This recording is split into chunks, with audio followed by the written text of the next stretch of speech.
cold pose.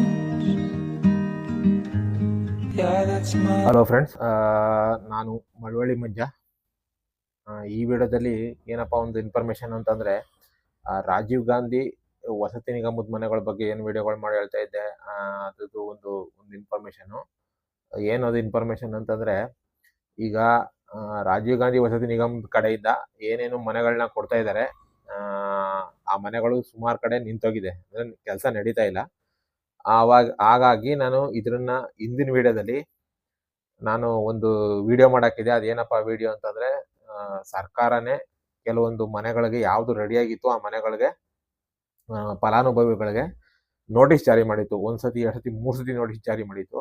ಆ notice ಏನ್ ಜಾರಿ ಮಾಡಿತ್ತು ಅದಕ್ಕೆ ಇವರು ಫಲಾನುಭವಿಗಳು ಏನು ಉತ್ತರ ಕೊಟ್ಟಿಲ್ಲ ಅಂತ ಹೇಳಿ ಸರ್ಕಾರದ ಕಡೆಯಿಂದನೇ ಅನುಮತಿ ತಗೊಂಡು, ಅಂದ್ರೆ ವಸತಿ ಇಲಾಖೆಯಿಂದನೇ ಅನುಮತಿ ತಗೊಂಡು ಯಾರ್ಯಾರಿಗೆ ಇವರು ಅಲಾಟ್ಮೆಂಟ್ ಮಾಡಿದ್ರು ಅವ್ರದ್ದು 100 ಚಿಲ್ಲರೆ ಮನೆಗಳನ್ನ ಈಗ ಕ್ಯಾನ್ಸಲ್ ಮಾಡಿದ್ದಾರೆ. ಅಂದ್ರೆ ಯಾರ್ಯಾರು ಅಪ್ಲಿಕೇಶನ್ ಹಾಕಿದ್ರು ಅವರು ಮನೆಗಳನ್ನ ಅವ್ರ ಹ್ಯಾಂಡ್ ಓವರ್ ತಗೊಳ್ಳಿಲ್ಲ, ದುಡ್ಡು ಕಟ್ಟಲಿಲ್ಲ, ಇಲ್ಲ ಲೋನು ಮಾಡ್ಕೊಳ್ಳಿಲ್ಲ. ಹಾಗಾಗಿ ಅವ್ರ ಮನೆಗಳನ್ನ ಕ್ಯಾನ್ಸಲ್ ಮಾಡ್ತಿದ್ದೀವಿ ಅಂತೇಳಿ ಅವ್ರ ಮನೆಗಳನ್ನ ಕ್ಯಾನ್ಸಲ್ ಮಾಡಿ ಆದೇಶ ಹೊರಡಿಸಿದ್ದಾರೆ. ಅದು 100 ಚಿಲ್ಲರೆ ಮನೆಗಳೇನೋ ಇದೆ, ಎಷ್ಟೋ ಮನೆಗಳು ಕ್ಯಾನ್ಸಲ್ ಆಗಿದ್ದಾವೆ. ಆ ಕ್ಯಾನ್ಸಲ್ ಆಗಿರೋ ಮನೆಗಳು ಈಗ ಬಾಕಿ ಉಳಿದಿದೆ. ಹಾಗಾಗಿ ನನ್ನ ಐಡಿಯಾ ಏನಪ್ಪ ಬಂತು ಅಂದ್ರೆ, ನಾನು ರಾಜೀವ್ ಗಾಂಧಿ ವಸತಿ ನಿಗಮಕ್ಕೆ ಮನೆಗೆ ಹಾಕಿರೋದ್ರಿಂದ ನಾನು ಕೇಳಿದೆ. ಯಾಕೆಂದ್ರೆ ನಾನು ಹಾಕಿರೋ ಕಡೆ ಕೆಲಸ ನಿಂತೋಗಿದೆ, ಅದು ಇನ್ನೂ ಶುರುವಾಗಲ್ಲ. ನನ್ನ ಪ್ರಕಾರ ಇನ್ನೂ ಈ ಸರ್ಕಾರ ಇನ್ನು 2 ವರ್ಷ ಐತೆ. ಆ 2 ವರ್ಷ ಮುಗಿದ ಮೇಲೆನೆ ಇದು ನನ್ನ ಪ್ರಕಾರ ಶುರುವಾಗೋದು. ಅಂದ್ರೆ ಆ ಎಲೆಕ್ಷನ್ ನಡೆದು ಮತ್ತೆ ಹೊಸ ಸರ್ಕಾರ ಬಂದ್ಮೇಲೆ ಅವ್ರು ಏನ್ ಮಾಡ್ತಾರೋ ಗೊತ್ತಿಲ್ಲ. ಹಾಗಾಗಿ ನಾನೇನ್ ಮಾಡಿದೆ ಅಂದ್ರೆ, ನನಗೆ ಮನೆ ಅವಶ್ಯಕತೆ ಇದೆ. ಯಾಕೆಂದ್ರೆ ನಾನು ಆಲ್ರೆಡಿ ಬಾಡಿಗೆ ಮನೇಲಿದ್ದೀನಿ, ಬಾಡಿಗೆ ಕಟ್ತಾ ಇದ್ದೀನಿ. ಹಾಗಾಗಿ ನಾನು ಮನೆನೇ ತಗೋಬೋಣ ಅಂತ ಅಂದ್ಬಿಟ್ಟು ಪ್ಲಾನ್ ಮಾಡಿ ಇದು ಮಾಡಿದೆ.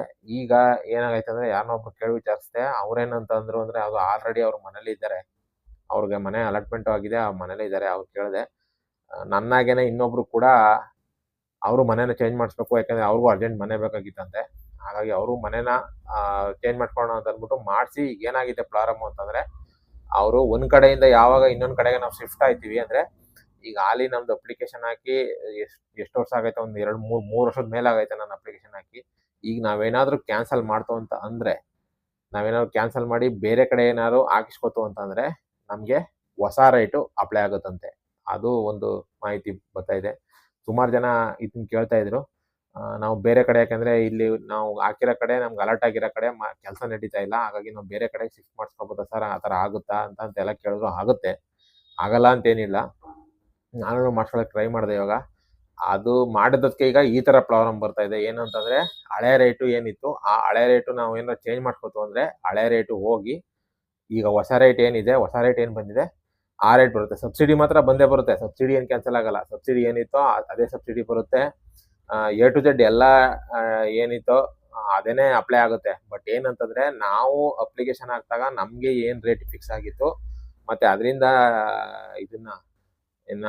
ಇದನ್ನೆಲ್ಲ ಕಳೆದು, ಅಂದ್ರೆ ಸಬ್ಸಿಡಿ ಎಲ್ಲ ಕಳೆದು ನಮ್ಗೆ ಯಾವ ರೇಟಿಗೆ ಮನೆ ಸಿಕ್ತಿತ್ತೋ ಆ ರೇಟಿಗೆ ಈಗ ಮನೆ ಸಿಗಲ್ಲ. ಯಾಕಂದ್ರೆ ರೇಟು ಜಾಸ್ತಿ ಆಗ್ತಾ ಇದೆ. ನಾನೇ ಸುಮಾರು ವಿಡಿಯೋಗಳಲ್ಲಿ ಹೇಳಿದ್ದೀನಿ, ಅಪ್ಲಿಕೇಶನ್ ಹಾಕಿ ಆದಷ್ಟು ಬೇಗ ಹಾಕೊಳ್ಳಿ, ಯಾಕಂದ್ರೆ ರೇಟ್ಗಳೆಲ್ಲ ಜಾಸ್ತಿ ಆಗ್ತಾ ಇದೆ ಅಂತ. ಈಗ 2 BHK ಅದಕ್ಕೆ ಅವ್ರು ಏನ್ ಮಾಡಿದ್ದಾರೆ, 2 BHK ಆಲ್ರೆಡಿ ಈಗ ಹರಾಜಿನ ಮುಖಾಂತರ ಕೊಡ್ತಾ ಇದ್ದಾರೆ. ಫಸ್ಟ್ 14 ಲಕ್ಷ ಅಂದ್ರು, ಆಮೇಲೆ 18 ಲಕ್ಷ ಅಂದ್ರು, ಆಮೇಲೆ 20 ಲಕ್ಷ ಅಂದ್ರು. ಈ ಇತ್ತೀಚೆಗೆ ಹೇಳ್ತಾ ಇರೋದೇನಪ್ಪಾ ಅಂದ್ರೆ, ಎಲ್ಲಾನು ಕ್ಯಾನ್ಸಲ್ ಮಾಡಿ ಹರಾಜಿನ ಮುಖಾಂತರ, ಅಂದ್ರೆ ಆಮೇಲೆ ಯಾರು ಬೇಕಾದ್ರೂ ತಗೋಬಹುದು ಅಂತ ಮಾಡಿದ್ದಾರೆ. ಈಗ 2 BHK ಯಾರು ಬೇಕಾದ್ರೂ ಹರಾಜಿನ ಮುಖಾಂತರ ಖರೀದಿ ಮಾಡಬಹುದು. ಅದು 20 ಲಕ್ಷನೇ ಆಗ್ಬೋದು, 25 ಲಕ್ಷನೇ ಆಗ್ಬೋದು, ಎಷ್ಟಾರು ಆಗ್ಬೋದು. 2 BHK ಖರೀದಿ ಮಾಡಬಹುದು ಅಂತ ಈ ತರ ಮಾಡಿದ್ದಾರೆ. 1 BHK ಏನ್ ಮಾಡಿದ್ದಾರೆ, ಮನೆಗಳೇ ಕೆಲಸಗಳೇ ನಿಂತೋಗಿದೆ. ಹಾಗಾಗಿ ನಾವೇನಾದ್ರು ಕ್ಯಾನ್ಸಲ್ ಮಾಡಿ, ಒಂದ್ ಕಡೆಯಿಂದ ಕ್ಯಾನ್ಸಲ್ ಮಾಡಿ ಇನ್ನೊಂದ್ ಕಡೆಗೆ ಹಾಕಿಸ್ಕೊತು ಅಂದ್ರೆ, ಈ ಹಾಲಿ ಹೊಸ ರೇಟ್ ಏನ್ ನಡೀತಾ ಇದೆಯೋ, ಆ ರೇಟ್ಗೆ ನಮ್ಮ ಮನೆ ಬಂದ್ಬಿಡುತ್ತೆ. ಆಗ ನಮ್ಗೆ ಇಲ್ಲ ಅಂತಂದ್ರೂ 2-3 ಲಕ್ಷ ರೂಪಾಯಿ ಹೊರೆ ಆಗುತ್ತೆ ಒಂದು ಮನೆಗೆ. ಒಬ್ಬ ಫಲಾನುಭವಿಗೆ 2-3 ಲಕ್ಷ ರೂಪಾಯಿ ಹೊರೆ ಆಗ್ಬೋದು ಅಂತ ನನ್ನ ಅಭಿಪ್ರಾಯ. ನಾನು ಕೂಡ ಚೇಂಜ್ ಮಾಡ್ಕೊಳ್ಳೋಣ ಅಂತ ಕೇಳಿದೆ. ಹಾಗಾಗಿ ಒಬ್ರು ಅವ್ರಿಗೆ ಅವ್ರು ತಿಳಿದಂಗೆ ಹೇಳಿದ್ರು. ಅವ್ರು ಪರಿಚಯ ಇರೋರು ಯಾರೋ ಈ ತರ ಮಾಡ್ಸ್ಕೊಳಕ್ಕೆ ಹೋದ್ರಂತೆ, ನನಗೆ ಬೇರೆ ಕಡೆ ಚೇಂಜ್ ಮಾಡ್ಕೊತೀನಿ ಅಂತ. ಅವರು ಆಫೀಸ್ಗೆಲ್ಲ ಹೋಗಿದ್ದಾರೆ. ರಾಜೀವ್ ಗಾಂಧಿ ನಿಗಮ ಏನಿದೆ, ಅವರು ಆಫೀಸ್ಗೆಲ್ಲ ಹೋಗಿ ಅಲ್ಲಿರೋ ಆಫೀಸರ್ನ ಕೇಳಿ, ಇಲ್ಲ ಹಳೆ ರೇಟೇ ಆಗುತ್ತೆ ಅಂತ. ಅವರು ಅದೇನ್ ಮಾಡಿದ್ರು ಏನೋ ಗೊತ್ತಿಲ್ಲ, ಒಟ್ನಲ್ಲಿ ಅವರು ಇಲ್ಲ ಹಳೆ ರೇಟೇ ಅಪ್ಲೈ ಆಗುತ್ತೆ ಅಂದ್ಬಿಟ್ಟು ಹಾಕ್ಬಿಟ್ಟಿದ್ದಾರೆ. ಅದು ಕ್ಯಾನ್ಸಲ್ ಮಾಡಿ ಮತ್ತೆ ಬೇರೆ ಕಡೆ ಶಿಫ್ಟ್ ಆದ ತಕ್ಷಣ ಅದು ಹೊಸ ರೇಟ್ಗೆ ತಗೊಬಿಟ್ಟಿದೆ. ಅದು ಆಟೋಮೆಟಿಕ್ ಆಗಿ ತಗೊಳ್ತಾ ಇದೆ, ಯಾರು ಮಾಡಲ್ಲ. ಆಟೋಮೆಟಿಕ್ ಆಗಿ ನೀವು ಯಾವಾಗ ಡೇಟ್ ಚೇಂಜ್ ಆಯ್ತು, ನಿಮ್ದು ಬುಕ್ಕಿಂಗು ಈಗಾಯ್ತು ಅಂತ ಡೇಟ್ ಬಂದ್ಬಿಡ್ತು, ಅವಾಗ ಹೊಸ ರೇಟ್ ಏನಿತ್ತೋ ಆ ರೇಟ್ಗೆ ಬಂದ್ಬಿಡುತ್ತೆ. ಹಾಗಾಗಿ ಯಾರಾದ್ರು ಚೇಂಜ್ ಮಾಡಿಸ್ಕೊಳ್ಳೋರು ಇದ್ರೆ ನೋಡಿ, ಇದೊಂದು ಮಾಹಿತಿ ಕೊಡೋಣ ಅಂತೇಳಿ ನಾನು ವಿಡಿಯೋ ಮಾಡಿದೆ. ಯಾರು ನೀವು ರಾಜೀವ್ ಗಾಂಧಿ ವಸತಿ ನಿಗಮಕ್ಕೆ ಮನೆಗೆ ಅಪ್ಲಿಕೇಶನ್ ಹಾಕಿ, ಏನಾದರೂ ನೀವು ಎಲ್ಲಿ ಕ್ಲಿಯರ್ ಆಗೈತೆ ಅಂದರೆ ಕುಕ್ನಳ್ಳಿಲಿ, ಯಲಹಂಕ ಕುಕ್ನಳ್ಳಿಲಿ ಸುಮಾರು ಮನೆಗಳು ಇದೆಯಂತೆ. ಬಟ್ ಏನಂದ್ರೆ ಅದು ಸ್ವಲ್ಪ ಬಸ್ ಸ್ಟ್ಯಾಂಡಿಂದ ಸ್ವಲ್ಪ ದೂರ ಆಗುತ್ತೆ.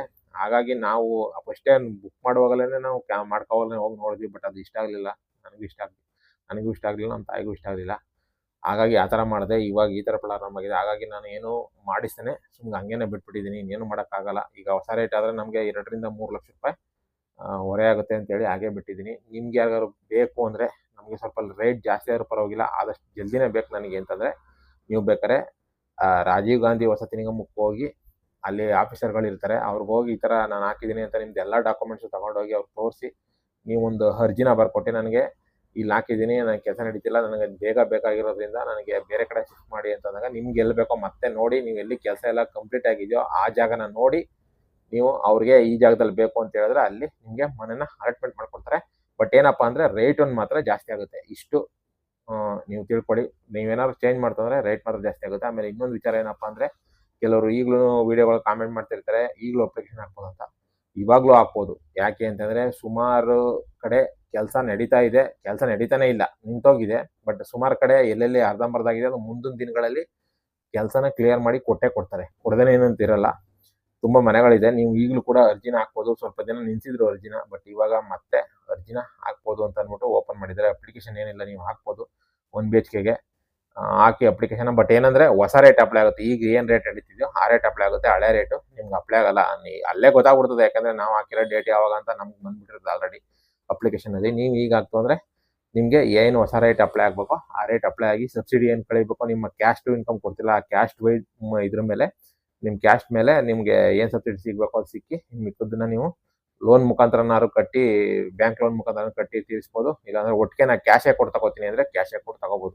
2 BHKಗೆ ಮಾತ್ರ ಏನಿಲ್ಲ, 2 BHK ನೀವು ಅಪ್ಲಿಕೇಶನ್ ಹಾಕಿದ್ರು 2 BHKಗೆ ಹರಾಜಿನ ಮುಖಾಂತರ, ಅಂದರೆ ಹರಾಜು ಇಂಥ ದಿನ ನಡೆಯುತ್ತೆ ಅಂತ ಅವರೇ ರಾಜೀವ್ ಗಾಂಧಿ ವಸತಿ ನಿಗಮದವರೇ ನಿಮ್ಗೆ ತಿಳಿಸ್ಕೊಡ್ತಾರೆ.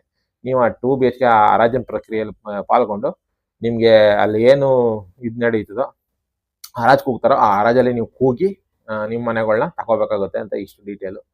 ಹಾಗಾಗಿ ನೋಡಿ, ನೀವೇನಾದ್ರು ಸುಮಾರು ಜನ ಕ್ಯಾನ್ಸಲ್ ಮಾಡಿ ಬೇರೆ ಕಡೆ ತಗೋಬೋದು ಅಂತ ಸುಮಾರು ಜನ ಕೇಳ್ತಿರೋ, ಹಾಗಾಗಿ ಇದೊಂದು ವಿಡಿಯೋ ಮಾಡೋಣ ಅಂತೇಳಿ ಮಾಡಿದ್ದೀನಿ. ಹಾಗೆ ನನ್ನ ಮಳವಳ್ಳಿ ಮಂಜ ಯೂಟ್ಯೂಬ್ ಚಾನಲ್ನ ಸಬ್ಸ್ಕ್ರೈಬ್ ಮಾಡಿಕೊಂಡು ವಿಡಿಯೋಗಳನ್ನ ನೋಡ್ತಾ ಇರಿ ಅಂತ ಹೇಳ್ತಾ, ಈ ವಿಡಿಯೋ ನೋಡಿದ್ದಕ್ಕೆ ತುಂಬ ಥ್ಯಾಂಕ್ಸ್.